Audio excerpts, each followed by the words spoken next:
લગ્ન પ્રસંગે પાર્ટી પ્લોટમાં થયેલા સોનાના દાગીના તથા રોકડની ચોરીના આરોપીને મધ્યપ્રદેશ ખાતે જઈ સારોલી પોલીસે આર્મી યુનિફોર્મમાં ઝડપી પાડ્યો હતો. સુરતના સારોલી પોલીસ મથકની હદમાં લગ્ન પ્રસંગે પાર્ટી પ્લોટમાં સોનાના દાગીના અને રોકડની ચોરી થઈ હોય જે અંગે બળવંત હડિયાએ સારોલી પોલીસ મથકે ફરિયાદ નોંધાવતા સારોલી પોલીસની ટીમે તપાસ હાથ ધરી હતી, જેમાં આરોપી મધ્યપ્રદેશનો હોવાનું સામે આવતા સારોલી પોલીસની એક ટીમ મધ્યપ્રદેશના રાજગઢ ખાતે પહોંચી હતી અને આરોપીનો ગામ ગુનેગારોથી ભરેલો હોય સારોલી પોલીસે સ્થાનિક પોલીસ સાથે મળી આર્મી યુનિફોર્મમાં વહેલી સવારે આરોપી ઊંઘતો હતો ત્યારે જ તેને ઝડપી લીધો અને સુરત લાવી આરોપી પાસેથી તમામ મુદ્દામાલ કબજે કર્યો.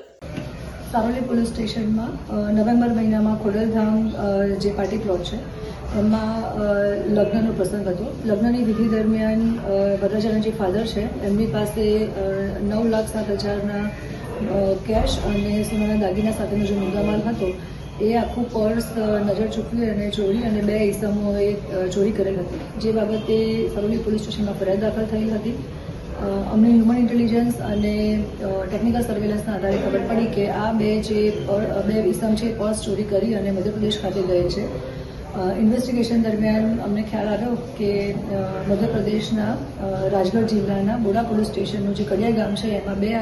ઇસમ છે, 2 આરોપી, જેનું નામ છે અરુણ ઉમેશકુમાર કડિયા અને બીજો છે માનવ કડિયા,